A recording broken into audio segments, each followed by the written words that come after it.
now to the latest on the war between Israel and Hamas.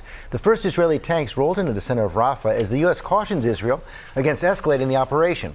Foreign correspondent Britt Clennon is on the scene in Israel. Good morning, Britt. Good morning, Georgia. The White House says U.S. policy is not changing despite Sunday's deadly strike at a refugee camp in Rafah. This as the Israeli military appears to be pushing on with its offensive there, with more attacks reported this morning. This morning, Israeli tanks reaching the heart of Rafah for the first time. Smoke billowing. A further attack in one Rafah neighbourhood, killing at least 21 people, according to the Hamas-run health ministry. But Israel denying they are responsible for the strike in a humanitarian area in Al-Mawasi. The attacks steady since Sunday's devastating strike triggered a massive fire at a refugee camp there, killing 50 and injuring nearly 250.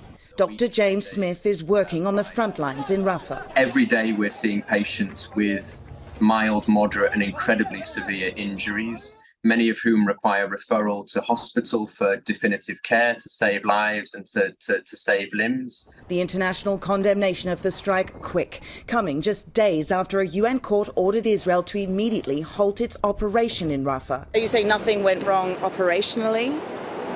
The attack per se was according to procedure. The reason for the casualties was the fire that broke out afterwards. The IDF claiming it was the fire that broke out following the strike that caused mass civilian casualties, and that they're investigating what triggered that fire.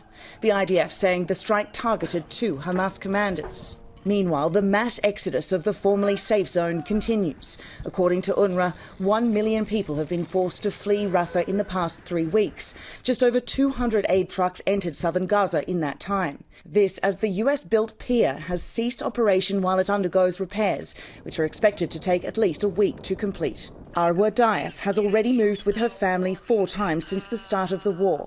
Are we going to be next? She shows me where her tent and bags are already packed, ready to go at any moment. Rafah is something that the Biden administration has been warning about for weeks while condemning innocent lives lost. The White House stopping short of saying that this has crossed its red line. Robin. So much concern, as you know, Britt. Thank you.